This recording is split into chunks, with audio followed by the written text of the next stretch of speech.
Welcome back, everybody, to another episode of the From the Stands podcast. We are here another week gone by full of sports.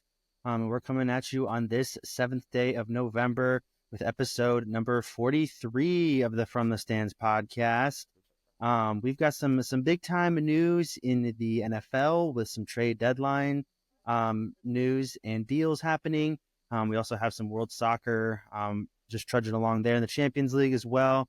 But we'll get into that in just a second. But first, we're going to start out with a little news of what's been going on in our own little lives here in the old Greenville, South Carolina. Fezzy boy, what's been going on in your neck of the woods? Hey, not much. Just getting over. I don't even know what I got. Some sort of cold or something like that. Sounds like you have the same thing, and we're kind of in the same boat. Like that. Yeah. The verge of like being all the way back, like better, but like it's still hanging around. So you feel like an old man because you walk up like a flight of stairs or something. And you're huffing and puffing. But dealing with that a little bit. Got some in-laws in town. I am actually out in my garage right now, so we're rocking it.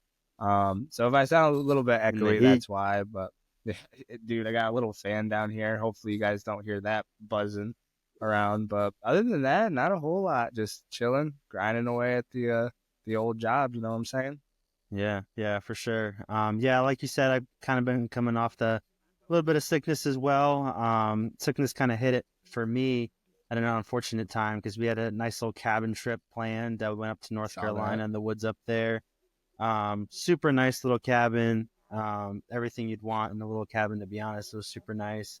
Outdoors was amazing. Went on a couple little hikes and grilled outside, had a campfire, took the dog too. So it was a nice little weekend for sure. But like basically a day before that, I started getting like the scratchy throat thing. I was like, are you serious? No. Of course. That's the one time I actually take a vacation, I'm going to get sick while I'm out there. So yeah. it wasn't too bad. I actually think it helped being out in nature like that to get better faster. So that was nice for sure. But yeah, nice little cabin trip, like you said, kind of getting over it. Kind of at the point now where you feel fine, but just if you hustle out to your car or something, it kind of I was like, what is going on? Yeah, but, for sure. So that's kind of the rundown in our lives, and switching it over to fantasy, a little bit of football before we get into the NFL portion. We got Fez and I are in 2 leagues together, and we're playing each other in both leagues this week. So we'll see how that goes down. In our one church league, it looks like I'm projected to beat you by about 4 points, and if you guys play fantasy at all, that's basically a toss-up. So we'll see what happens there. And then in our league with a bunch of our buddies, I'm projected to beat you by about 13 points. So old Stanley boy is old Sammy boy's favorite so far, but we'll see. Obviously, in fantasy, anything can happen. You got one guy going down, it completely changes the whole week. So you think you're going to come out with some dubs here? I guess get some good points coming from your team, or what? I don't know, man. I was making some moves this week. Changed out my roster like quite a bit. We made a trade. We did. You gave me Pollard, and I gave you Devontae Smith. But I remember you came to me like, what was it? Was it like Monday or something? You were like, yes, you're like, at least a week ago. Josh Jacobs for Devontae Smith. Who says no? And I was like, me probably. And I was just, I was just worried that like, I was worried like it was kind of just gonna be like an even trade for me because I would be like getting like a running back that I need because ETN has been doo-doo this year, like so bad.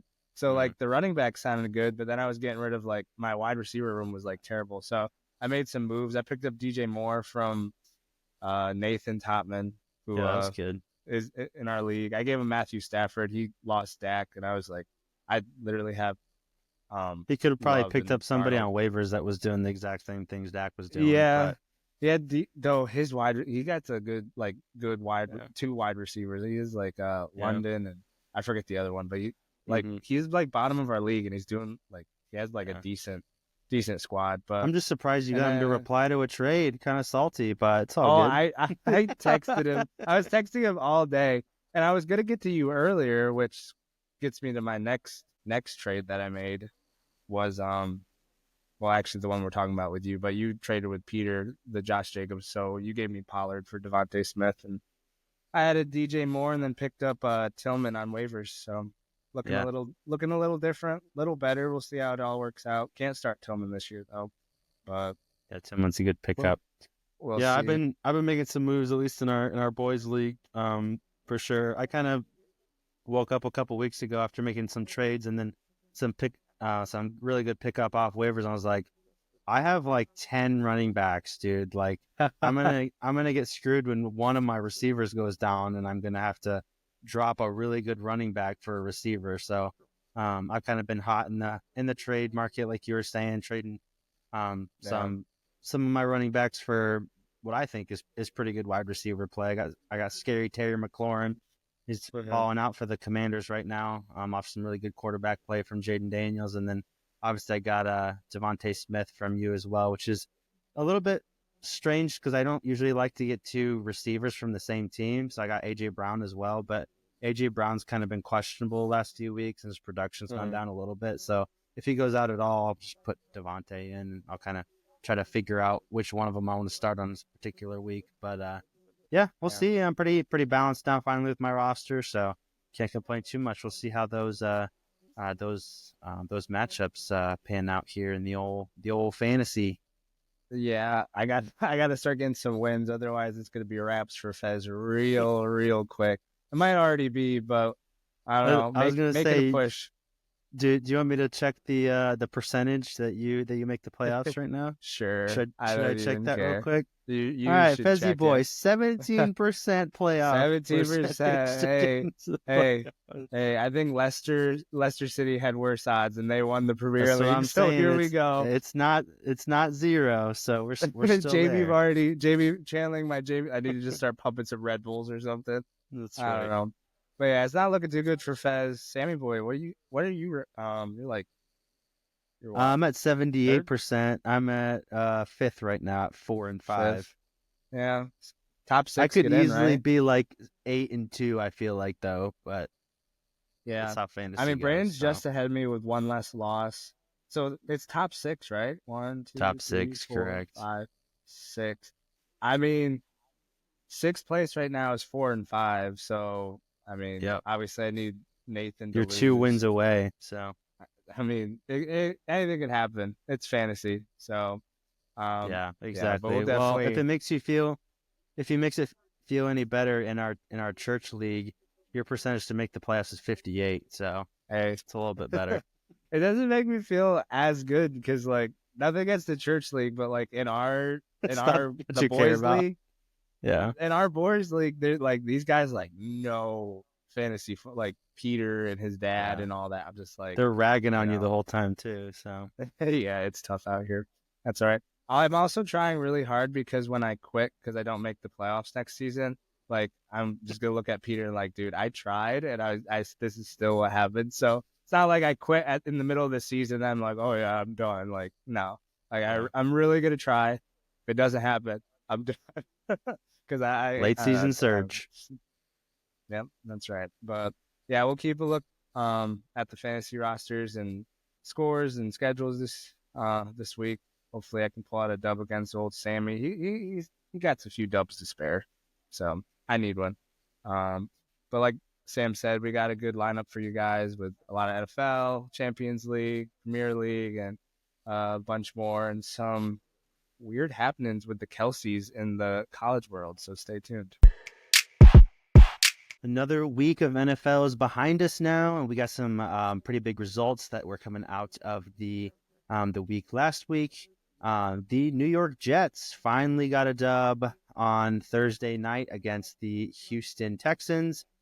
This is actually a game that both of us predicted right, kind of against the grain, I guess you could say. Texans weren't heavily favored, I don't think, but they were favored, having a pretty good year. CJ Stroud struggling a little bit, but not to be against the old Jets. They absolutely had to have this game to keep their season alive. Some would say it might still be dead, sitting at 3-6, but at least give themselves a chance with the Cardinals, Colts, and Seahawks coming up. All definitely winnable games, I think, in my eyes, if they can put it together. So big time win by old Aaron Rodgers getting it together, huh? Yes, sir. Also, did you see Garrett Wilson's like absolutely freak show catch? Yes, Like, dude. dude.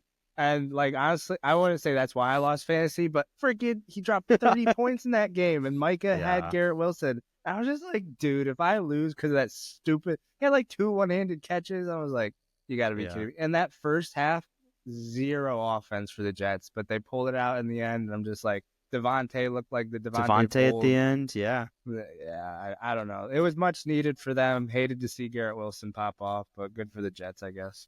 Right. A lot of people were saying that that's one of the best catches in the NFL of all time. Better Yeah. than the Odell catch? Nah. Odell was literally getting tackled to the ground, reached back with 3 fingers and 2 feet in. No like controversy of like, oh, is the shin down? 2 feet in, touchdown. Dude, Yeah. that was like an all timer for sure. Yeah. I think I'd agree with that. I don't know what it's gonna take to beat that catch, dude. That was insane. So One thing I um was thinking though was like, okay, obviously Odell's like really good, but like that was kind of just like what made him, right? yeah. Because like I was after he left the Giants, it was just like he kind of was just riding that for so long, and now it's like he's still playing, right? Where is he? Miami? he's in Miami. He's been hurt a lot recently, but yeah, I was Yeah, kind of thinking about that the last couple weeks, just well, I guess since that Garrett Wilson catch, I was like, was Odell really that good? Like, obviously he was a wide receiver right. one, but like, I don't know. I feel like we remember him as a lot greater than maybe he actually was, but I don't know. I could be wrong Exactly. with Yeah. that, but obviously he got his move to the Rams after his little stint on the Browns, and a lot of people are thinking that he might have won that Super Bowl MVP if he didn't get hurt early on, but Uh-huh. obviously now he's struggled with injuries the last couple of years. He's kind of been stuck on injured reserve for most of this time with the Dolphins. But Yeah. um, yeah, I don't know. What do you think about that? You think he was as good as we kind of thought? Obviously, that catch made him. It basically exploded him into relevance. But Yeah, I mean, maybe because of the catch, like his expectations like went through the roof. So like he was never able to like meet those expectations because the catch was like we're saying the catch like who's gonna top that? Like Garrett Wilson just had like one of the greatest catches we've ever seen, and we're still like yeah Odell's was crazier, and it's just like dude. So I don't know. He did come from LSU, which pumps out NFL wide receivers like anybody's true, business. So I mean, them in yeah, Ohio he State. he definitely had good seasons, and like you were saying with the Rams, like in that Super Bowl, he was actually like, unfortunately, playing like really well for them, and then went out with that ACL. So I mean, still got his ring, but I don't know. I think Yeah, maybe that just right. exploded expectations, and maybe he was just never able to live up to it after that. Who knows? Yeah, yeah, no, makes sense. Cool, cool. Moving on to a game that was kind of frustrating for my team, the old Dallas Cowboys. Lost What? to the Atlanta Falcons this week. Another week, another L. 27-21, the final score of that. Um, really not as close as the final score line projects here. Losing Dak Prescott to a torn hamstring for at least 5 weeks. Basically, the end of our season right there. Absolutely toast. He tore his hamstring at the kind of the end of the game anyway, so we were already behind. It's not like we lost the game because of him, but with him being out and with our season looking the way that it's looking, we're pretty much toast as far as this season is concerned. Kind of just punting on it. Hopefully, get a better draft pick maybe for next year. But no, no, no. Jerry Jones is like, now is my time. Now is the time to make a move. Now that Dak is Apparently, down, now we're all in. But Cooper all Rush, in, man. yeah, exactly. All in with Cooper Rush. Now we trade for Jonathan Mingo. Trade a fourth round pick, which is higher than the Chiefs traded for DeAndre Hopkins. Absolutely insane for Uh, a guy that has caught less than 10 passes this season. So I don't know what on earth Jerry is doing over there, but I don't know how on earth he decided that after his franchise guy was hurt and with the record that we have, now is the time to make a trade for a receiver, not, you know, at the beginning of the year, not, in the off season, not last year. Now we're going to get a receiver and not even a good receiver, but Yeah. whatever. We're basically toast. That kind of tells you the frustration of being a Cowboys fan and having the ownership that we do. But yeah, Yep. season's basically done. I think we should just try to tank and get the best Just draft punt. pick we can get. Yeah, sit Micah down, sit CD down, just lose as many games as we can, whatever. Go into rebuild mode, even though we can't because we just signed our two best players to massive contracts. But All's fun yeah, in Jerry world. frustrating times for sure.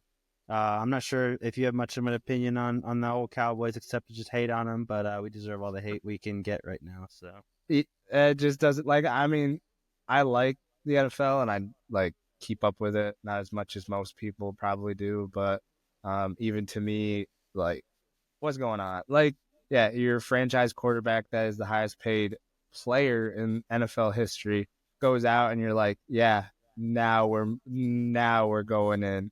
And the thing yeah, that like it's you ridiculous. brought it up wild to me. Like, I don't know, Jerry's out here saying like, dude, I'm the best general manager there is. Yeah, why are you getting this nobody for the most part for a fourth round pick? And the Chiefs, who are probably gonna go undefeated and win a three-peat, are getting DeAndre Hopkins for a Oh boy. conditional fifth round pick. Like, Mm-hmm. We I don't got a know. Tell me, seventh back though. hey, wow, you're gonna do a whole lot with that because your cap situation is also atrocious as well. So we'll see what you guys end Yeah. up doing. I I was listening to Greeny. He was like, their cap situation is so bad. I don't know how they can fit any other people on their roster after they sign Micah. I was like, yeah, that's Dude. basically true. But yeah, I I mean, think that it's just go ahead. the percentage I could be getting this totally wrong, but I was listening to Get Up and they were saying like literally like 80% of their salary cap will be going to CD, Dak, and Micah. It's not quite Like that high. It's like legitimately 80%. 65, but yeah, it's something Oh, like that. wild, Yeah, dude. it's absolutely insane. Jerry for years and years now, he's run the team like a business rather than an actual team. He's the only owner that appoints himself GM as well, and it's just he's terrible. He's not even that good of a GM. Like he got those three titles really, really, really early on in his ownership at the Cowboys. Kind of by luck, he made a couple good trades and got some good players.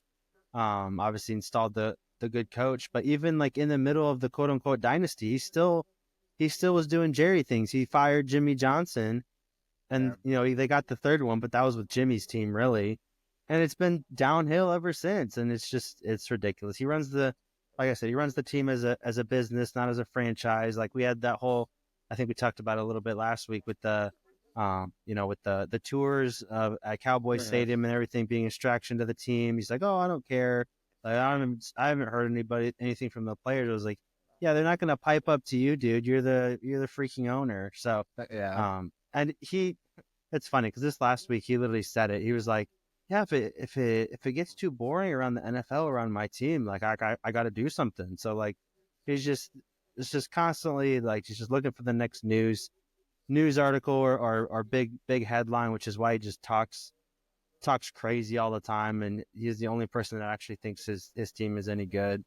But it is what it is. I don't really know where we go from here. Obviously, our team's been good the last couple of years, but we've absolutely and completely missed our window, and now we're just going to be terrible for a little while. And like you said, we're in purgatory as far as our cap is concerned. So I really don't know where we go from here. I'll probably draft a running back or something. But and that's another thing. We always draft so well. Like we get really good players in the lower rounds, like third, fourth round, like Dak. We've got multiple All Pro offensive linemen in the fourth round, and just we draft really well. But of course, he gives away a valuable fourth for just a receiver that's not gonna. Why you can pick up a receiver that's gonna do what Jonathan Mingo's gonna do for us this year. So it's just whatever. It's so frustrating, but that's kind of the end of my rant. So anyways, we'll move on to a team that's actually winning instead of the Cowboys, and that's the Chiefs. We're here talking about them once again.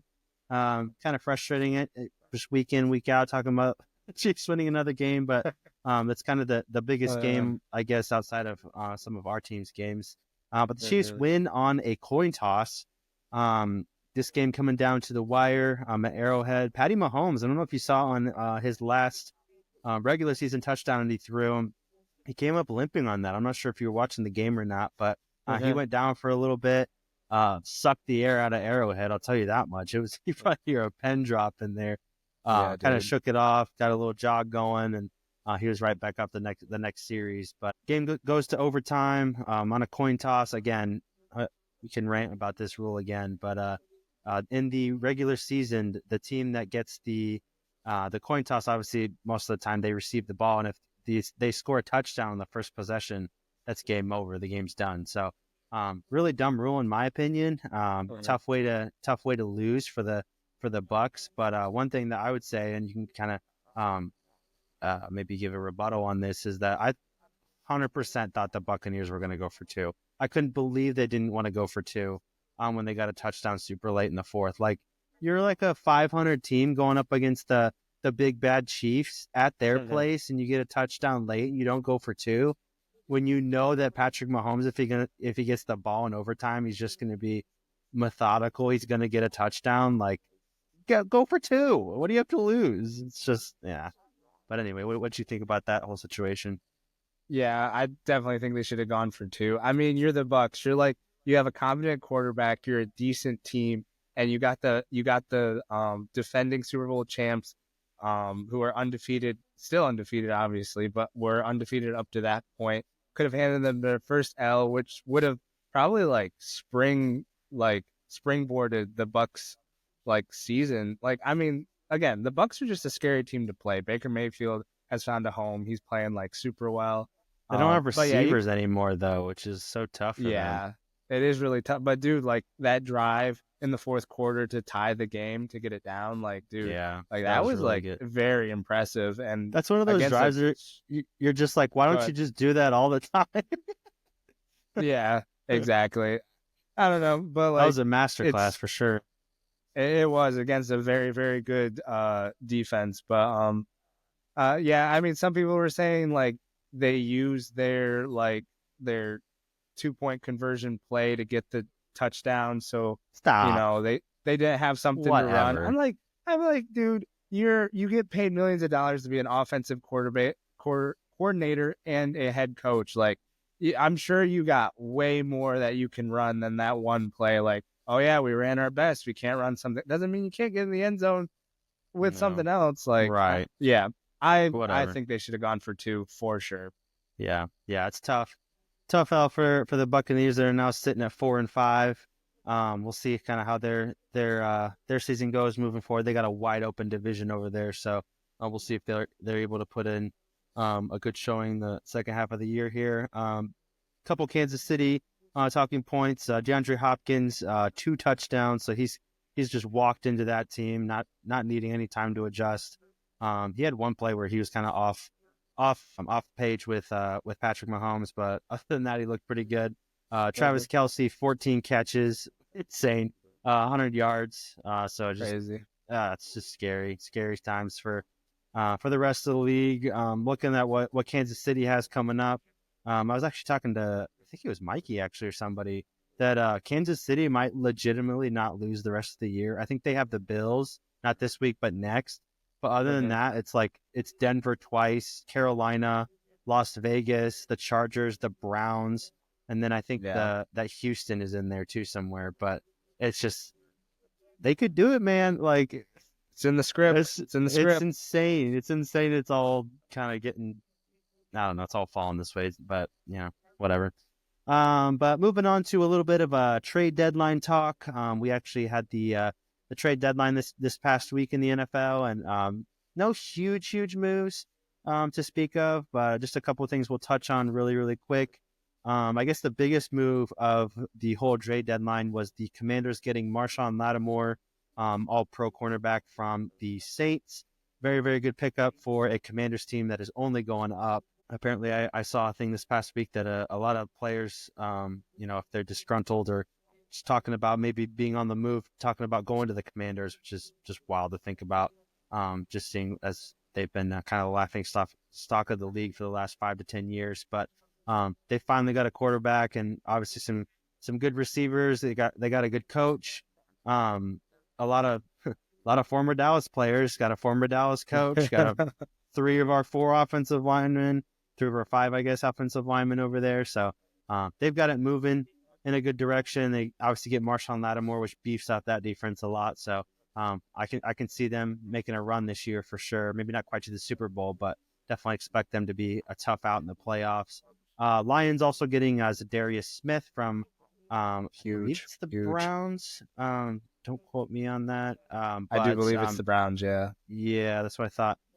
But yeah, good pickup for them. Obviously, they needed a pass rusher after old Aiden Hutchinson goes down for the season. Everybody keeps talking about him coming back if they make the Super Bowl. I was like, dude, no, we're not. He just Broke his shattered arm, his leg. No, it's with his leg or but arm. Yeah, leg, yeah. dude. Yeah, but yeah, there's no way he's coming back. But obviously, they get really good edge help.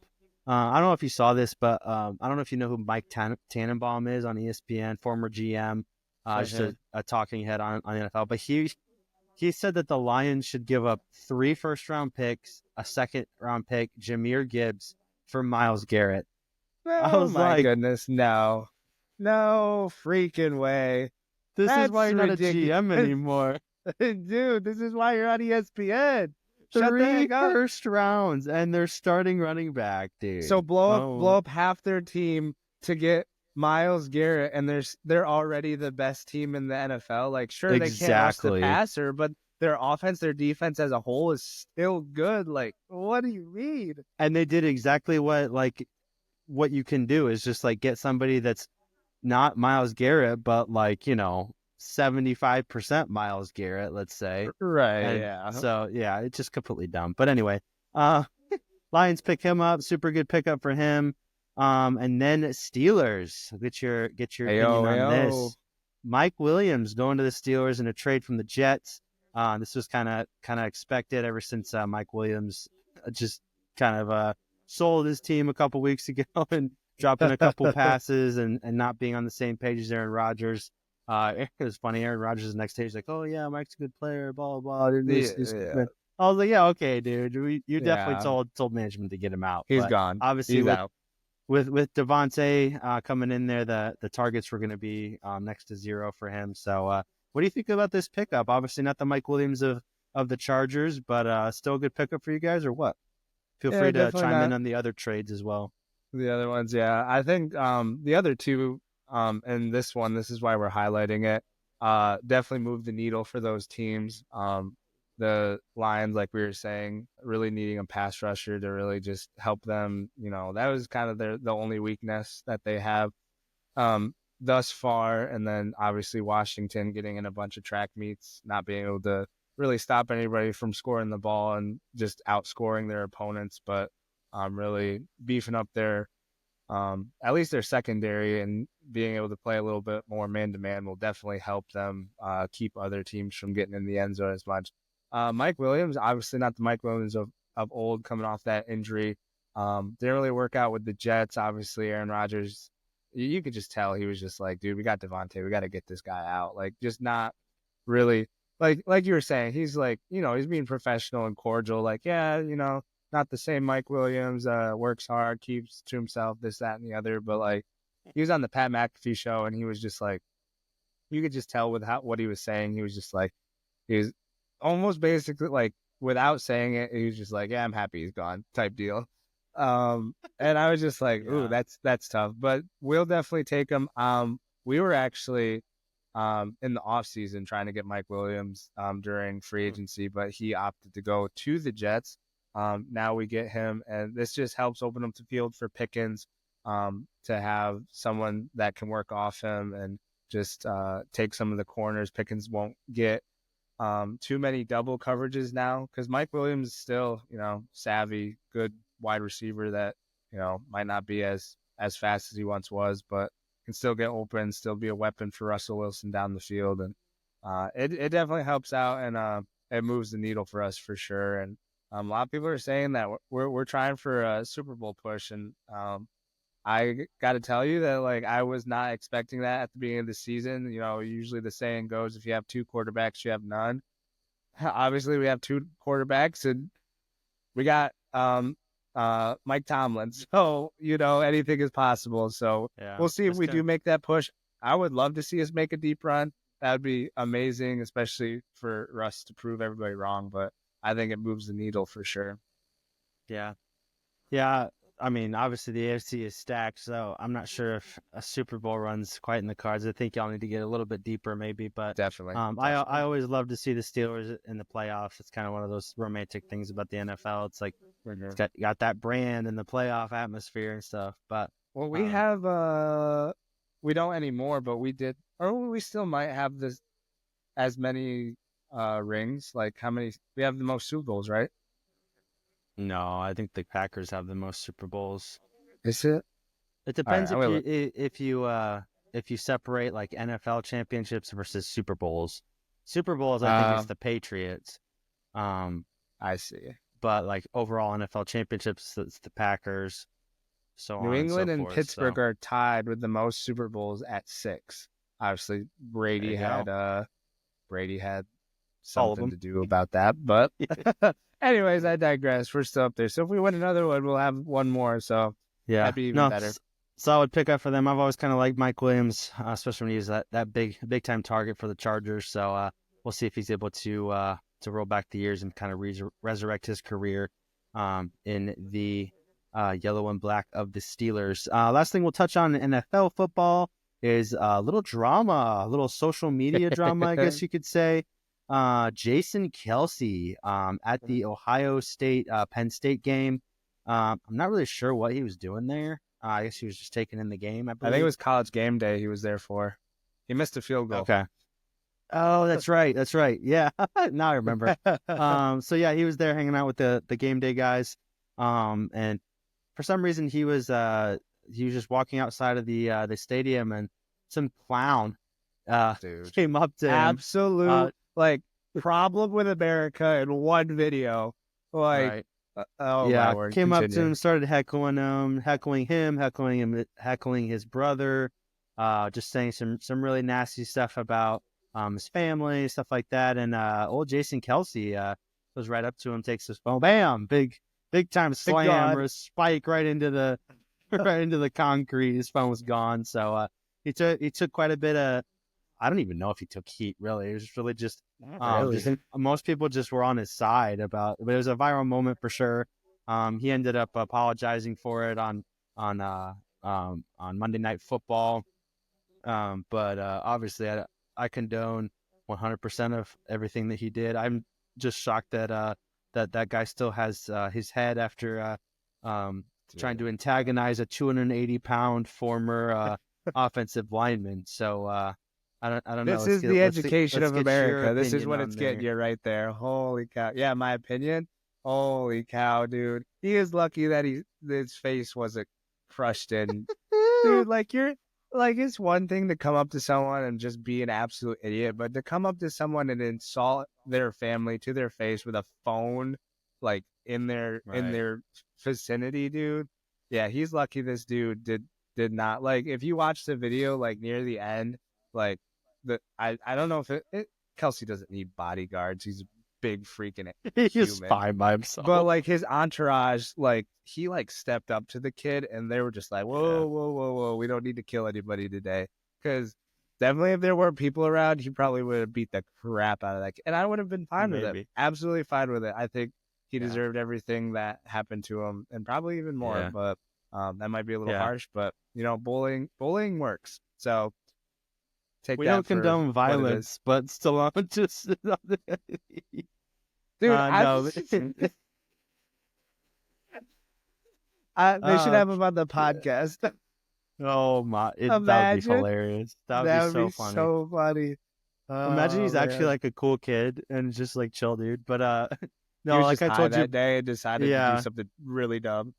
Yeah. Well, like I was telling you before the podcast, I saw one of the comments. It was imagine being that kid, just you scrub 19-year-old going up to a Hall of Famer, one of the greatest centers of all time at a Super Bowl ring, 280-pound former lineman, talking crap about him, and his brother, who is one of the greatest tight ends of all time, multiple Super Bowl rings, money, dating one of the biggest stars in the world, and you're talking about how they're blah blah blah bleep bleep bleep bleep bleep. I'm like, dude, you're such a clown, dude. Like Right. the gap is so big, it's not even a gap. It's just You are a worm, dude. Like, yeah. like we can't talk. We have this podcast based on the fact that we are like that, Worms. dude. Yeah. We are worms. We have a following of like 6 worms. But anyways, no, I'm just 6 like worms. Yeah, worms. Gummy worm, dude. That's what our community will be called, worms. I don't know if anybody wants to follow us after that, but no, dude. Like back to the Kelsey thing, dude. Like you are so insignificant in this world, and what makes it even funnier is I don't know if it was his friend, but the person that filmed the whole thing going down, like he's like going on like Kelsey, fist bump, and then Kelsey like throws the phone. He's like, oh, and like swears. He's like, oh. He's like, and then just like gets quiet. He's just like, oh, what the heck is going on? He's like, I don't want that fist bump anymore. It was more funny than anything just to see the absolute ignorance and audacity of a small human being. Like it's legitimately the saying poking the bear. Like what's gonna happen? Yeah, you're gonna get eaten. Yeah, that's for sure.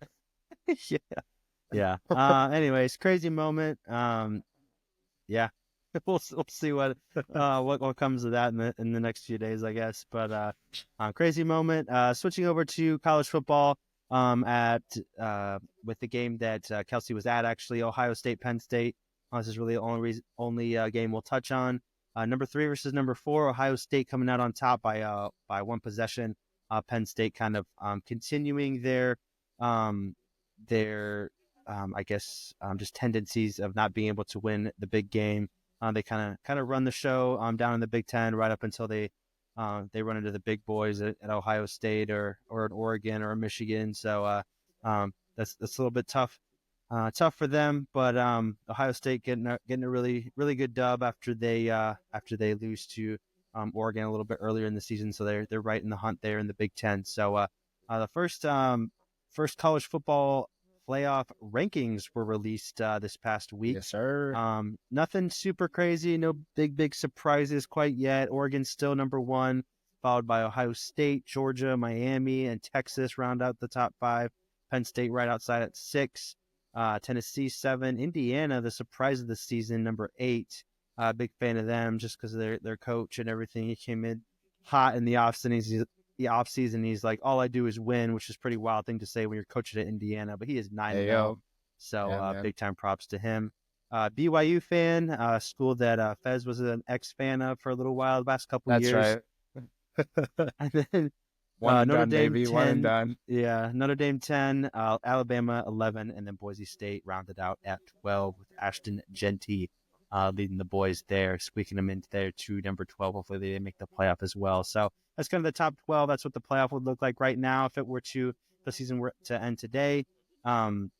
Exciting stuff. Going forward with multiple teams with big time chances to get in. So it'll be a pretty exciting time here in the second half of the college football season. But I'm not sure if you have a reaction on the ranking, anything about the Ohio State game. Or anything about college. I know you're not super into college, but what do you got Syracuse is coming for Miami's head, and we're getting in at 12. That's all I gotta say. Yeah, okay, no, just kidding. Are they playing this week? Are you playing Miami? They're not playing this week. I think Miami is the last game of the season. So if we can win out, beat Miami, dude, gotta put us in. McCord. Anyways, I mean, if you win the ACC, you're in. So, dude. Let's freaking go as long as McCord doesn't throw 5 interceptions. We can beat anybody, baby. I don't know. I'm saying baby a lot today. That's weird. I don't usually say that. I went to a gas station today, and the old Southern lady in there called me baby. Maybe that's where I'm getting it from. She's like, oh, sugar, thanks for coming in, baby. I was like, all right. Cool. Yeah, I'm from the North. This is still a little weird to me. I feel like Penn State. It's weird if like certain words are weirder than others. Like, if there's a really old lady, she's calling you hun or something. That's hun or honey, but like baby, like if you're 40 and calling me baby, it's like whoa. Yeah, and she's definitely like 40. Like it wasn't like an old lady. It was like 40 years old. I'm like, yeah, it's weird. I'm like really uncomfortable right now. No, Penn State, Ohio State, great game. The only thing I have to say, there was, well, two things. Talking about altercations, the coach got into it with a fan. It was like asking the fan, like the coach of Penn State was getting into it with a Penn I State fan. saw Was just that. like, what's your name? And the fan's like, get with the big one. I was just like, dude, this is the climate of our world, and I'm here for it as a sports fan. Second, freaking Ohio State's quarterback stood on business in his press conference before. He was talking about how he grew up a Penn State fan, and that Saw that. he was like, they stopped recruiting me, so then I went to Ohio State, and he's like, they didn't think I was good enough, and we'll find out on Saturday. And I guess they messed around and found out. So, not that he Mm. played like I was gonna crazy, say I but don't think he played crazy good, but their team won, so he yeah. doesn't look too stupid Yeah, saying those exactly. things. So, Right. but definitely with the, I think it's cool, the college playoffs. Definitely different this year. A lot of teams have hope. I mean, like you look at like an Indiana or BYU who are having like a really really good season, but because of maybe the conference they're in or just like not regularly known as a powerhouse school. If it was like, 4-team playoff, they wouldn't even be sniffing it right now. But the fact Mm. that they have a chance to like actually be in a playoff makes it kind of cool for those types of teams, like Boise State as well, who would love to see. I'm gonna say it wrong. Is it Genty? Genty? Yeah, Ashton Genty. Ashton Genty, who's like balling out right now, up there with like the likes of what, like Barry Sanders right now or something like that. Yeah, he's on pace with him right now, even though he took a step Fu- back this past week. But yeah, Future Cowboy loading. I hope.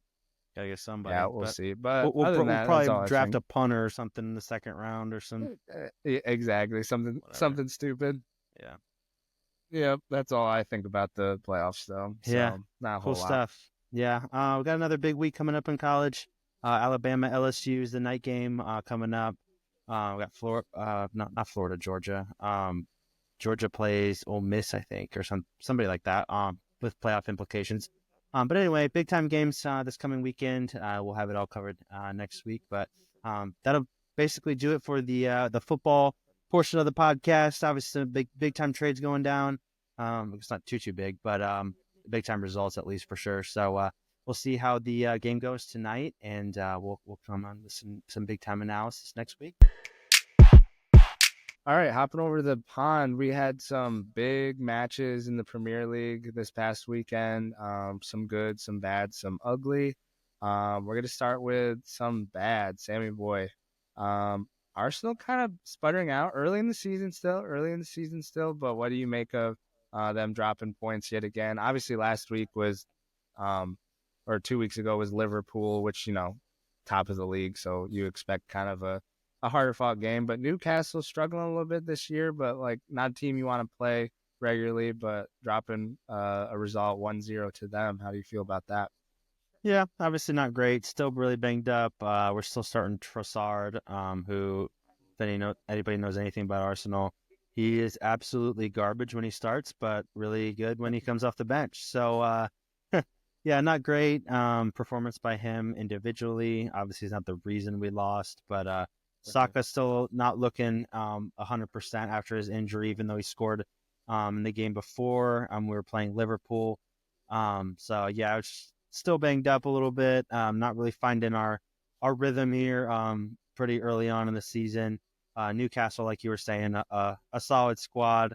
Obviously they have tons and tons of money, made a lot of good kind of transfers in the last year or so. They've had finally a chance to gel, I think, as a team.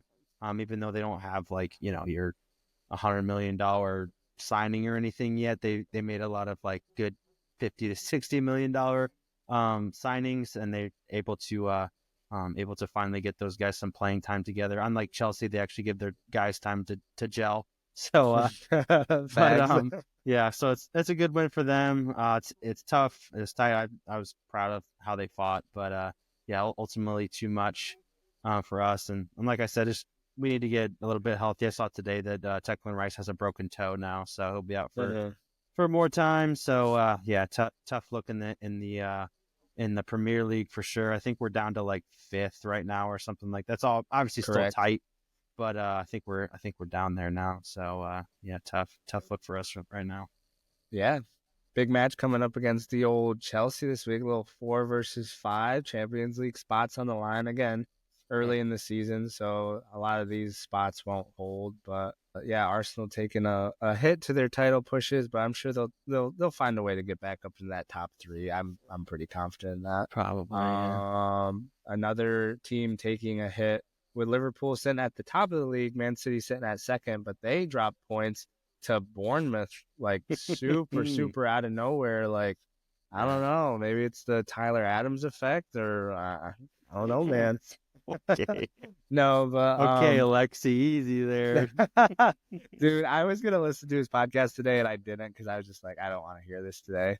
I don't want to hear them. Like, I think I saw the title. It was like, U.S. men's national team dominating the Champions League. I was like, no, yeah. we're just gonna skip that one. So it's not even worth listening to Mozzie like bring him down to earth because there's probably nothing bringing them down to earth. Like, yeah, we have like 3 players in the Champions League. We're not dominating anything, but anyway, yeah, just stupid. But yeah, Manchester City taking that hit to Bournemouth, dropping points. So Liverpool sitting at the top, kind of comfortably right now. Still only 2 points though, so still only 2 points, but in control for the most part. Something I did want to bring up, I didn't put it in the pod, but like I just wanted to mention in passing because I thought it was wild. Nottingham Forest is sitting in 3rd right now in the Premier League, dude. Yeah, boy. Like out of nowhere. I haven't even seen anything about them, and they're just cozying right up there with the big boys, huh? Yeah, definitely. I saw that not this past offseason, but the one before that, they put a ton of money into their team, like tons. Like they're I think the 3rd or 4th highest spending team. And I was like, usually that doesn't work out because Fulham did that number like 3 or 4 years ago, and they went right back down to the championship. But they spent a ton of money, just barely survived, obviously. But now they're kind of getting the fruit of their labors, back to them a little bit. And obviously they're flying in the league right now, so it's cool to see them good. Obviously, a team with a ton of history. They have a Champions League, I think, in there as well. So, good to see an old team like that doing well. I love their stadium too. It's just kind of the old vintage, like not super modern, but still is like big. So it's cool. It's cool to see them doing good. Yeah, definitely a surprise this year. And there's always one of those teams that like surprisingly doing well. Was it like 2 seasons ago they literally like had like 14 transfers come in or something like that? Something outrageous. Yeah, that's what I was talking about. Yep.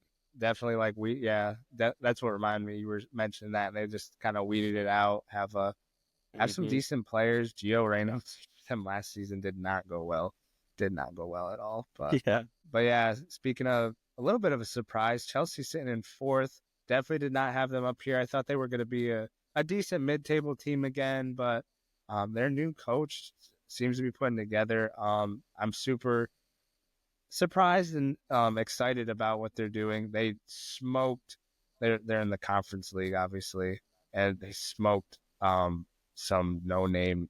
I think literally the team's name was like FC Noah or something like that. 8-0 today. Smacked them. Remember I talked about this last week. I was like, you guys are playing Noah. They don't even have a logo on Google. That's right. Yeah, I saw the Bleacher Report. The Bleacher Report thought they were clever. The notification I got on my phone today was like, Chelsea flooding in goals against Noah, and I was just like, you guys think you're so clever, don't you? I chuckled a little bit. I gotta admit. Bro, even as a Chelsea fan though, why are you guys in the Conference League? Like, you should not be playing these 3rd world, like, whatever country clubs. Hey, it means a lot. West Ham won it like 2 years ago, and that was like their everything. So whatever, man. If we mess around and win it, it's a UEFA sanctioned trophy. We can put that on the mantle, bro. Yeah. Even though we did win the Champions League literally 3 years ago. Oh, how you've fallen 2 Champions Leagues in the last 10 years, and now you're bragging about Conference League. But anyways, yeah, it's not. At least you have a Champions League. That's true. Does Arsenal not have a Champions League? No, we made it to the final like twice, but really, like in your history, it's like the biggest thing. All of our rivals rag on us on is we don't have a Champions League. That's right, because I did see this meme where it was like one of these teams is out of place, and it had the top 6, and literally it was like Liverpool has one, Manchester City has one, Nottingham Forest has one, Chelsea obviously has one, and then Aston Villa has one. You guys are the only ones in the top 6 without a Champions League. How does that make you feel? Like deep down in your soul, like what's that really? It's usually coming from like United fans when they're down in like 13th or whatever. They start bringing up history, but I mean, obviously we want to have a Champions League, but nowadays it's just we're finally doing good, and they just you don't have a Champions League, so we're gonna hate on you for that. So we'll get one eventually if we keep the climb going. So yeah, maybe this season. That's a good segue into the Champions League portion. Not with starting at the top, probably one of the bigger games of the week. If I mean, I thought so because I'm an AC Milan fan, but AC Milan taking on Real Madrid. Real Madrid reeling right now, my guy. As the resident Real Madrid fan, what is going on with Real Madrid right now? Like, they look very, very bad, and I think it's worse than Chelsea looking bad. Because, like, they're signing, like, young talent. You guys got just, like, talent in general. Like, what's going on? Yeah, a little trouble in paradise for sure. I think it really just comes down to Mbappe not wanting to play striker and not being used to playing striker, and he's never played really well that well as a striker. And he's being forced to play that way because Vinicius is on the left, and Vinicius has been there a long time, and they're not just going to blah, blah, blah. So yeah, I think that's tough. I think our midfield has been struggling a lot too. We've kind of been having to rely on Luka Modric, who's like basically 50 years old at this point. Still has quality, but the kind of quality where you bring him in for the last 35 minutes in the second half just to kind of, shore up a game or be able to get some a late push. He's not really the type to that we should be starting, game in, game out, especially not in the Champions League. So that's been tough. Tchouaméni is about to be out for a little while as well. I believe he has an ankle sprain or something like that. So definitely struggling. I think that's the biggest thing is we just can't score right now.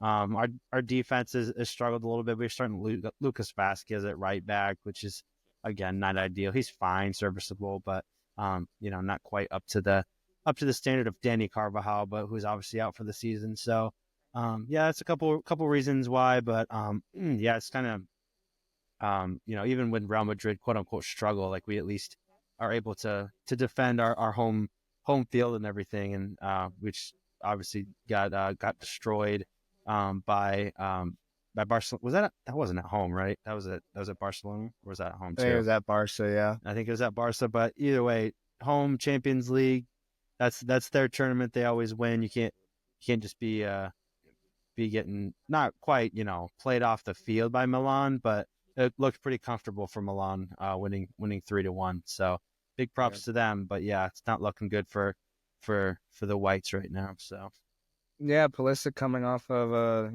he's kind of Ballon d'Or season loading. What can I say? The only reason I say that is because I love Pulisic, and like we've been over this. I think he's doing well, but like I saw some idiot on the internet post a tweet that was like, Pulisic keeps this up, he's on pace for a Ballon d'Or season. Oh my gosh. I was like, first off, they should not give the Ballon d'Or to a team that is 7th in their league and won't win the Champions League. Like, I don't care how good your season is. Was this guy just some 12-year-old with 4 likes or something? No, he definitely had U.S. men's national team in his Twitter handle. So I was like, okay, I can't take. I can't take you seriously if you have that. If I don't know if like the rest of the world was saying this, I might listen, but like I can't really listen to people like the Alexi thing, like we were talking about. Like I can't listen to that because you are so biased. And you want it to be so good, so badly, that you live in this, like, twisted reality where, like, oh, Christian Pulisic just got an assist off a quarter kick. Well, duh, what else is he doing? Like, I saw a headline that was similar to that. It's like, Pulisic provides assists and Milan 3-1 win against Real Madrid. Yeah. Great. Yeah. It's good for him. Pulisic picking off right where he always does against Real Madrid. Like, and they were like, Another thing that ticks me off. Sorry, I'm kind of getting off on a rant here, but another thing that ticks me off is like people want to say that he's like the best player. He is probably the best player right now on Milan, but like when they play like a really good team, they always use the word arguably one of the best players on the field. Like, when is he going to get to the point where it's just like, oh, yeah, he was the best player on the field? We don't have to be like, well, you could debate possibly that Christian Pulisic maybe was one of the better players. Like, we are stretching it so thin that I'm just like, it's so ridiculous at this point. But I just needed to say that and get your reaction because I was just like, dude, when I saw that, me personally, and I'm more of a Pulisic fan. Like, you like Pulisic, but like, I'm more of like biased towards that than you are. I And I I thought it would was dumb. I would like him so much better if he didn't have all these people behind him trying to push him and trying Facts. to beat Because him. it's not him, It would it's be a the lot people better. behind him. Yeah, exactly. That's the same. It's almost the same thing I have with Messi. Like, Messi doesn't bother me that much. It's all of like this, everything that comes with him, all the fans and the journalists and all that stuff. But yeah, like you said, it's just way too much for Pulisic. So I don't. Yeah. I'm not even really gonna react to the Ballon d'Or thing because it's just so Stupid. ridiculous. He's not. Yeah. He's not close. Like, come on. No. Like, No. he needs to win a treble Mhm. with Milan, and he's almost the sole reason why before we even talk about Dude, something like that. So, like you had Vinicius who just lost to Rodri, who like they just won the Champions League, and Vinicius had better stats, like, and he still lost it. And right. we're saying Well, Pulisic's maybe not quite a treble, but he needs to get to like the final of the Champions League, yeah, win the Italian league, at minimum get to the final of like the cup or the semifinal, and have yeah, like 25 goals and like 12 assists yep, for us to absolutely. even consider. And even then, it's Uh-huh. like probably not because And he Holland's gonna has to have be the 40 or one carrying something. them. Like Yeah, it that's what I'm saying. can't Yeah, be like Leao, like all of a sudden taking off and like, oh yeah, AC Milan win the Champions League because Leao scored 10 goals in the Champions yeah, League. Yeah, it's like, and Pulisic picked up all his goals in freaking Serie A. Like, yeah. I mean, granted, he is playing well, but anyways, we had to go on that rant because we always have to set the record straight with some of these U.S. men's national teams. So you could call them fans, I guess, delusional people, I guess. Whatever. It's like you can't just. It's like they play FIFA too much, and they're like they get Pulisic on Real Madrid and just go nuts with him and win the Yeah. Ballon d'Or in FIFA. So they're like, we need, like, this can happen. Like, no, dude, No, it's like not real life. Sorry. at least not now. Sorry. At least at least not now. Moving on to more bad news for Arsenal. Sam was getting on me because I had put the doc together a little bit, and he was like, "It looks a little one sided here, Fezzy," and I was like, Yeah, it was literally Cowboys season is over. Arsenal in shambles in the Premier League. Arsenal lose in the Champions League. I was like, "Yeah, but okay, I didn't put Steelers or like the one thing I had with Chelsea here was they freaking they drew. tied Yeah, Man U." okay, So, whatever. but anyways, you guys play like Inter Milan is like one of the favorites to win it this year. So like, I mean, Yeah, I mean, there's not tough much to say. opponent. Really, really similar to the Newcastle game. Again, same result, 1-0. Hard fought Yeah, game. We actually had most of the core of our team intact. Even though we're not really playing with a natural striker. We had Kai Havertz playing, but he's kind of hit or miss. I still can't figure out whether he's like a more of an attacking midfielder. Like, he can play sometimes on the wing, sometimes he's a striker, whatever. But we obviously had most of the core of our team back. We had Saliba and Gabriel playing at the back together. That was good to see. But yeah, just a hard fought game. We played decently well. We didn't start Trossard, so that was good. But yeah, I was okay, or more okay, I guess, with this loss. Obviously, like you said, Inter Milan's a really good team. yeah, One of the top teams in the Champions League this year. So yeah. kind of okay with this, I guess.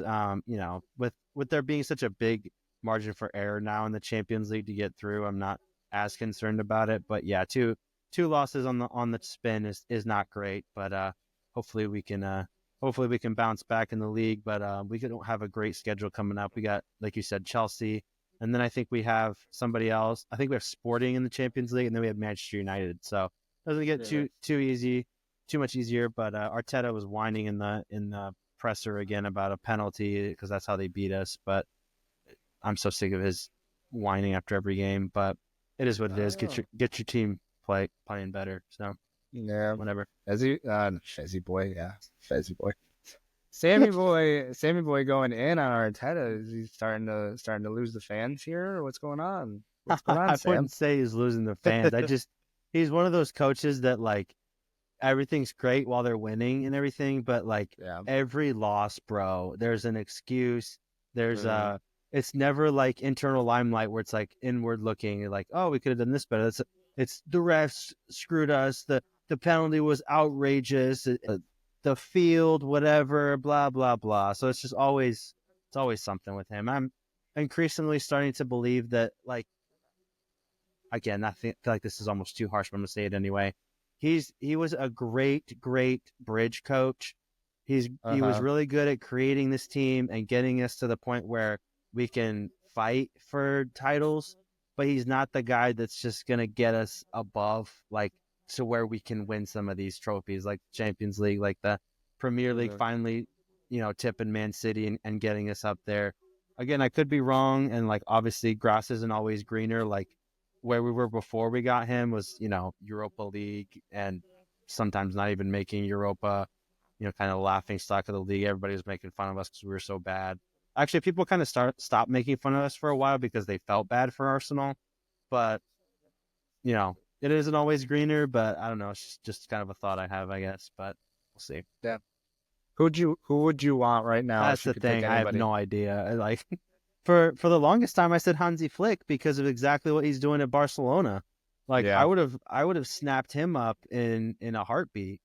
But obviously I would have loved Tuchel, but he's at the England job now.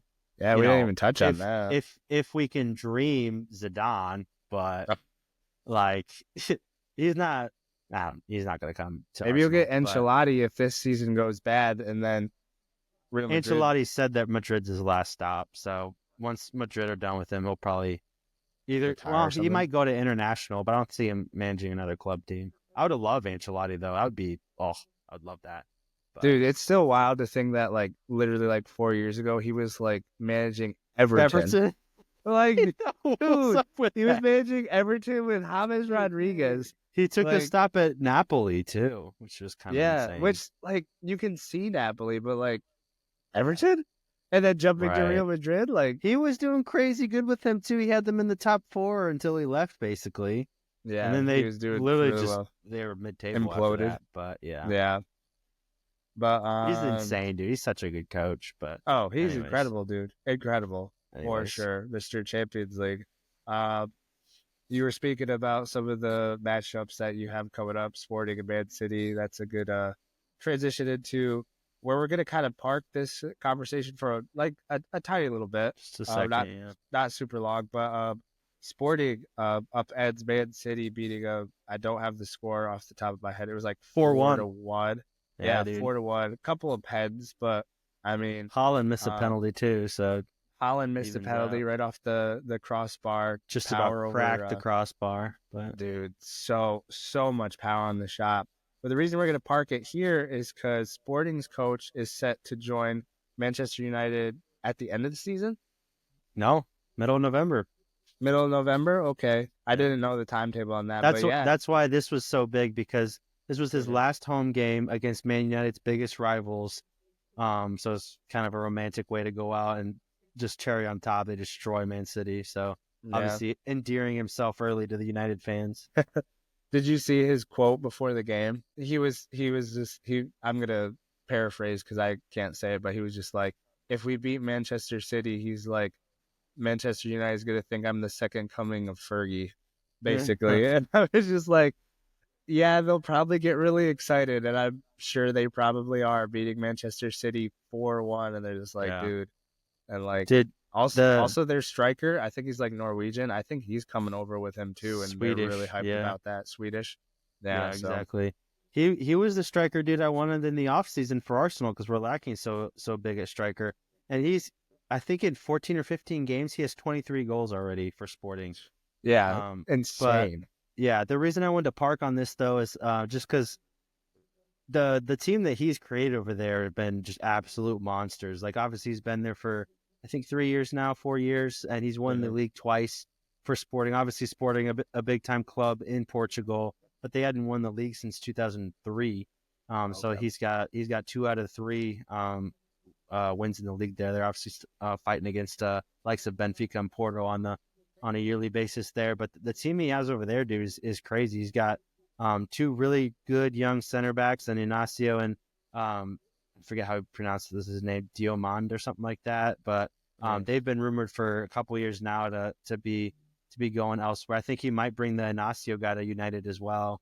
And then he's got just a couple other really good midfielders. He's got Pedro Gonzalez, who might go with him in United as well. And then he's got the striker, like you mentioned as well. So he's made a really, really good team over there. Obviously, they beat up on Man City, who's one of the best clubs in the world. So if they can do that, it's just big time things going forward. But it's also kind of sad at the same time because obviously he's leaving to United, and like with Ten Hag was kind of similar. He was running Ajax like super well, and then Ajax kind of fall apart, get picked off by a manager going to United. I'm kind of it's probably going to happen with him as well. They're going to break up that Sporting team that's really good. I just wish that some of these guys would stick with the team, and like maybe the coach would stick with the team too, and see if quote unquote little old Sporting what they can do in the Champions League. But Right. but obviously big move for him. I'm kind of really high on him. I'm kind of scared he might actually be the one to turn Man United around. Just because he's a really good young coach, kind of the second coming of Mourinho. But obviously if he can bring some of his not just they're not just going to be players like Ten Hag brought Anthony and who else was he brought Onana and fine player like Anthony's kind of a joke at this point, but like the guys from Sporting like this Gyökeres guy is like 23 goals in 14 games. That's insane. Like Yeah, obviously that's it's a crazy. lesser league, but he scored a hat trick against Man City. Like this young center back, he's been kind of a big time wonder kid for a couple of years now. So if he's able to bring that caliber of players just from his own team to United, and he's obviously got really good philosophy and tactics to be able to get a Sporting team to win 2 out of 3 league titles and in the Champions League beating Man City. He's got something going for him. So, obviously I'm not a United fan. They're one of Arsenal's biggest rivals, but it'll be cool to see him finally get United up and going if that is the case. And yeah, be good to see them good again, even though they're obviously our biggest rivals. So Yeah, for sure. And yeah, to your point of him doing like super well, I just checked really quickly. I think they're the last team in the top. I think it's technically top 6. Is Portugal out of the top 5 leagues? No, they're a top 5 league, right? they're at 5, yeah. Yeah, top 5 league. They're the last team that's undefeated. They're undefeated in the league, undefeated in Champions League. Yeah, Like they're he's first in got their some. league too. It's just like Yeah, 10 and it'd be 0 too. so hard to leave, dude. Oh But man, yeah. He did play in the Premier League though. I forget what team he was with. So obviously knows a bit of the Premier League landscape, which will help him out. I saw a video. It's super random, popped up on my Instagram, but it was just a video of him coming on as a sub for Ronaldo, like in 2012 or something. I was like, that's insane. That's crazy. So funny. And But Ronaldo's still playing. Like, dude, yeah. that's Uh, crazy. Side note as well, Man City have lost 3 games in a row now, so we don't need to get into that. But it's kind of Yeah, they got some a side jab. injuries going on for sure. Don't feel bad for La- him. no, not at all. I kind of like City, but at the same time, it's like you've won enough time to let someone else do it. And speaking of which, Liverpool's looking really hot this year. Top of the Premier League, top of the Champions League table as well. They cruised past Bayer Leverkusen. I think that was like a 4-0 game as well, something like that. But they're flying on all cylinders right now. Their new coach got them. I mean, he inherited a really really good situation, so kind of Yeah, easy to just pick up and kind of insert some of your own philosophy. He has very his concepts and stuff are very similar to Klopp, so it was kind of just like plug and play yeah. and just keep going. They And were starting to they've definitely struggle a done little it. bit towards the end of last season, though. So not it wasn't just a plug and play completely. But yeah, I see what you're saying. Obviously, the players are already there and stuff. So Yeah. So definitely doing super super well, and that's the Champions League. I was keeping up at work. It's been slower this week, so I was actually able to watch a few of the games, which was nice. Definitely keeping up with that, and the new format. I can kind of see where it's better in the sense of like you got some like Arsenal and Real Madrid who are like really scraping to get into the top. What is it? The top. I know the top 8 get like a bye, right? They top go straight 24, to baby. top 24. Yeah, so really scraping to stay in that for sure. But making it a little more exciting this year. But that's gonna do it for the soccer portion of this podcast. All right, I'm super hyped, guys, because we have college basketball back, and I love me some college basketball. We had opening week. I guess technically will be opening weekend coming up because some teams will be playing twice. Opened up on election day, actually. So, one of the huge games that night, which Big time started at like Dubs. big time Dubs. Yeah, that's right. Uh, Anyway, continue. anyways, on that note. On that note, yeah, big dubs all around for everybody involved. Uh, one of the big matchups, maybe not the biggest matchup of the day, but the second biggest matchup of the day. um, Gonzaga playing Baylor at like literally 12 at night. Watched like the Yeah, first half, fell loaded up asleep with in the that. second half. On election day too, like no one was watching this game except for the true hardcore fans. Decent game in the first half, but Gonzaga wiping the floor with Baylor. Gonzaga ranked 6th preseason poll, and I Baylor saw ranked that 8th. poster.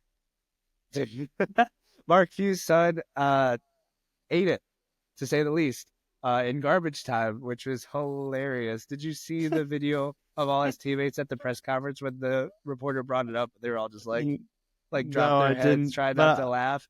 I saw all the memes. It was like Mark Few's like, all right, I'm gonna give my son a couple minutes here, just to get posterized. Dude, literally like was in the game for like a minute, and like this Got future a lottery body. pick just came up and just yammed it right on his face.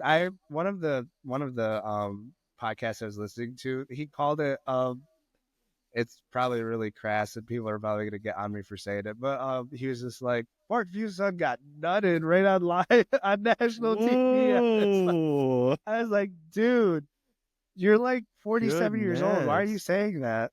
But I laughed out loud in my truck Yikes, as I was dude! driving to the job. I was like, so funny. But yeah, Mark Few's son kind of like highlighting that game. But that was kind of just that was the biggest game of the day. But we had a few upsets. It was not a good night for Texas teams. Texas, Texas A&M, massive upsets. I forgot to put in the doc who they played. Texas lost to like some no, Texas dropped to Ohio State, and Texas A&M, A&M, A&M lost to UCF. So definitely no like Wow. pushover teams, but people did not have Ohio State very high this year, and people definitely did not have UCF knocking off Texas A&M. Both of them are top 15 ranked teams coming out of the preseason. So kind of a little drama to start off the NCAA season. UConn played last night, wiped the floor with like, I don't know, there was some Catholic school, beat them by like 42 or something like that, just Man. picking up where they left off. Obviously, they're actually not the favorites to win it this year, which moves us into the last bit of the podcast really quickly. Sammy and I are going to give you our way too early Final Four predictions. So without further ado, Sammy boy, take it away. Oh boy. Well, I hit you with this like so late yesterday. I was just like, hey, by the see, way, basketball started. yeah. Let's do our Final Four picks. Sent that in Listen the here. old. So I'm a college basketball fan, but I don't really start watching till like January Some because that's people would when call like that a. football. Sure, I'll take that as a casual, to be honest. Um, I mean, I mean, I know a lot once the tournament rolls around, but yeah. So I'm not sure how accurate these are going to be, but I'm going to do it anyway. So, but like Perfect. I said, I don't really get into it until January, but I've done a little bit of research to at least know my way around. I'm going to feel dumb though if these absolutely fall apart because our way too early predictions for the NFL. I had the Jets making it to the AFC Championship game, I believe. So I highly doubt that's going to happen at this point, but we're going to roll with it. You got Takes to roll with it. takes big men to make these predictions, right? That's right. All right. So my final four, I'm going to go with UConn just because super well coached, back to back champions.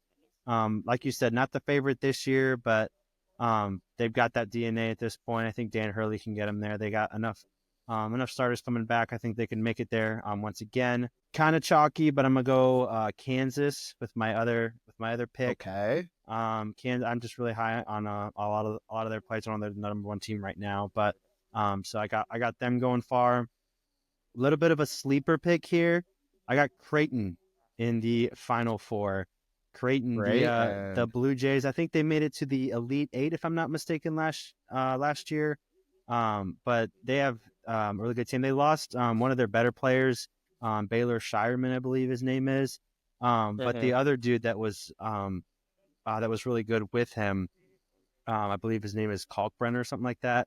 I saw that he had 50 points or something against like some school. Really? And it wasn't even, I don't think it was a pushover school. So I think he had 49 points or something crazy like that. 20 of 22 from the field, yada, yada. And they also have their really good point guard Ashworth coming back. A couple good pieces. They had a good 3-point shooter, I believe, as well. I remember I had them going far in my bracket last year, and they almost did. I think they dropped their, I think it was Elite Eight. I want to say it was Elite Eight. But they dropped their the game they got eliminated in by just a couple points. So I like their team a lot. It could be possible they just go out in the first round, but whatever. And then my final one is Duke. Cooper Flagg is, like I said, I don't know a ton about college basketball yet, but I do know that man is on a different level. I know he was at the USA Olympic training for this year and absolutely holding his own with some of the best players in the league. Some of the players, I saw an article, some of the players that were on the team were making some comments like, dude, can we get this guy on the team just to have a guy there? So like, I just watching some of his highlights at Duke's first game. I was like, dude, this guy is on a different level, and he's not like, your typical, white basketball player from Duke. Like this guy, I mean, he's going to revolutionize basketball this year, I think. So, I think he carries him to at least the Final Four and maybe even to a championship this year. So, he's undoubtedly, I think, the number one pick for this year. But yeah, it'll be exciting to see him and that I forget his name, but number 7 on Duke. Kind of seeing them go about it this year. Even though I'm kind of a Duke hater because they're just they're Duke, but it'll be fun to watch them this year. So that's my 4. Have Oklahoma State in there. We're gonna be terrible. See, that's the thing about the new NIL. Like football is bad enough, but in basketball, 14 of your 15 players are gone. Like just boom, completely new team. It's hard to keep up, and it's for an Oklahoma State team that usually we're not relevant. We'll make the NCAA tournament maybe like once every 3 years or so. Like that's kind of our MO. We last good when Cade Cunningham was on our team. So, dude, yeah, was he a number 1 pick that year? He was. Yeah, we did really well that year. Yeah, he got bounced out. Was that the COVID? Was that the year after the COVID cancellation? That was like still that was the COVID. Year. We won 2 games though. Thank you very much. It's pretty good run for Oklahoma State. So not bad, buddy. Better than Syracuse the last few years. I'll say that much. What do you mean, buddy? Popped off. He made all tournament, bro. Next level. Yeah, okay. In 2019 or whatever. I was in the G League with Bronny, so whatever. Actually, I don't think he's in the G League. Besties. Probably in like the D League or something like that. Get that scrub out of here. Get him out of Syracuse. No one wants that. Wow. Also, side note. You were just bragging on him right there. It's like, all tournament. Now you're just hating on him in the G League. Yeah, it's because he didn't play defense and he was slow as crap. Speaking Syracuse really quickly, We almost lost to Lemoyne the other night. Who's Yeah, that? who's Lemoyne is probably what you're asking. Yeah, Yeah. exactly. Might as well be a Division III team. I think this is the first year they're a Division I school, and we're almost messing around in the dome, losing to Lemoyne. Came down to the final like 2 possessions. I was just like, dude, what is going on right So now? you almost lost, or you did lose? We almost lost. Oh, We were okay. actually down with like 2 minutes left, and then our coach was Wow. just like, "Hey guys, you're freaking Syracuse. Do something about it." Well, I was hey, like, if Oklahoma State is 1-0, we beat Green Bay, so "How, dude? You guys are next level." we All didn't right, even we're blow gonna them get out. into. But anyways, Did you? You didn't? we did not. No. Oh, that's tough. All right, Yeah. both of our teams down bad so far. All right, we're gonna get into my picks quick, and then we're gonna get out of here because we've already been on this pod a long time. Way So too long. we don't even know if you guys are listening to this part of the podcast. So who even cares, right? Oh, but Uh, all right. My first pick for the Final Four, we're gonna go with UConn. Obviously, you got to take the back-to-back national champs. They obviously have Caravan coming back, who entered the draft and then exited and came back to college. With Hurley staying and not taking the Lakers job. Obviously, got to be the favorites in a lot of people's minds. They are not ranked number 1. They're currently ranked 3rd, but I'm sure that they'll be ranked number 1 here in the next couple of weeks. All right, my second pick, I'm going to go Kansas. This is a little chalky as well, but I think they reloaded through the portal and not Mark Few. Shoot, what's their coach's name? I want to say Few, but it's not Few. Kansas coach. You're looking it up right now for me, aren't you? Anyways, he's not going to have a bad season like they did last year. Got rid of some of the problem players that they had. Good recruiting, good portal acquiring. So I have them going to the Final Four this year as well. All right. Every year there's usually a team out of the top 5, sometimes around the top 10. Last year we had NC State kind of sneaking in there. This won't be too much of a surprise, but just seeing what they did to Baylor in the opening game, I got to put Gonzaga in there. They're going to find a way to make it to the Final Four. They have some outrageous streak going to the Sweet 16. I don't even know how many years in a row that is. But obviously, that's Mark Few, isn't it? Yeah, Mark Few's got them firing on all cylinders when it comes to tournament basketball. So I got the Zags in the Final Four this year. All right, sleeper team incoming. Not really a sleeper team. It's a little chalky as well. But I got Duke. I mean, it's not really sleeper. It's just chalky. I'm literally looking at the Our top picks 25. are always the same for these things. Like literally, like I'm looking at the top 25, and I see what Gonzaga just did to Baylor, embarrassed them. So it really, like in my mind, illegitimizes like 9 through 25. I'm just like, yeah, no one's getting past Gonzaga. Like, I mean, Iowa State might make it. They had a deep run. Obviously, you can't count out Houston, but between what Duke has and Cooper Flag, Gonzaga being dominant, Kansas always being Kansas, and UConn just being a juggernaut, I'm just like, who like UConn's probably gonna beat everybody by 15 again in the tournament. Like, who's getting through? So I got Duke, little chalky, but that is my too early prediction. Did you pick who you got winning it? No, I didn't. All right, who you got winning it? It's probably the same for me. Not Creighton. I'll tell you that. I'll go. Shoot, I don't know. I'll go Kansas. Why not? Kansas. Chalky. Oh, okay. I can't go UConn. Yeah. Why not? Why not? Yes, you can. Yes, you can. I'll go in UConn. I think they finally lose. Hey, easy. Dan Hurley. Or Duke. I would take Kansas and Duke before UConn, actually. Really? Actually, dude, I might change it and say Duke. If Cooper Flag is healthy all year, bro, I'm telling you, he's different. But, yeah, like I said, I take both of those teams before UConn this year. All right. But Dan Hurley's probably going to be like, frick you, bud, and just win the whole thing again. Yeah, watch me beat your favorite team by 20 in the tournament. Sorry, guys. Not sorry. Well, joke's on him, because my favorite team's not even going to make it to the tournament. He's from New Jersey, so he just has built-in, like, fear factor. Like, you don't want to mess with He's a someone like scary that. coach for sure. When he gets angry. Insane. But anyways, my pick is UConn. Little like chalky, but I got them three-peating, and I got Dan Hurley solidifying himself. It's like picking the Chiefs in the NFL. This guy. I'm pretty sure we both did that anyways. So here we are. Cue the Spider-Man meme. I don't know who the third person is, but cue it. Here we go. It can be the worms that are listening. The FTS worms. That's gonna definitely start sticking in my mind. Anyways, we're derailed. It really isn't. We'll let them pick when we have a bit more of a following. More than 5. Yeah. Hey, we've been getting some good decent numbers on our podcast. Don't be hating. Don't be hating on the fans that listen every week, Sam. I'm not hating. I'm just saying we need more than 5 before we can start having like fan names for our people. Yeah, our community. Yeah, exactly. Yeah.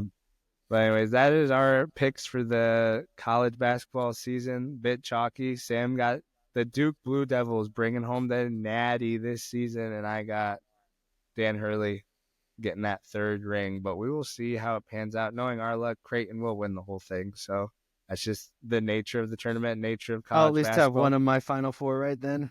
That's true, and the nature of sports. That's a pod, Sammy. It is a pod. Alrighty, we appreciate you guys again. Go follow us on all our platforms. Like, subscribe, and leave a review. That would really help us out. We appreciate you guys, and we will catch you guys on the next one. Peace. Peace.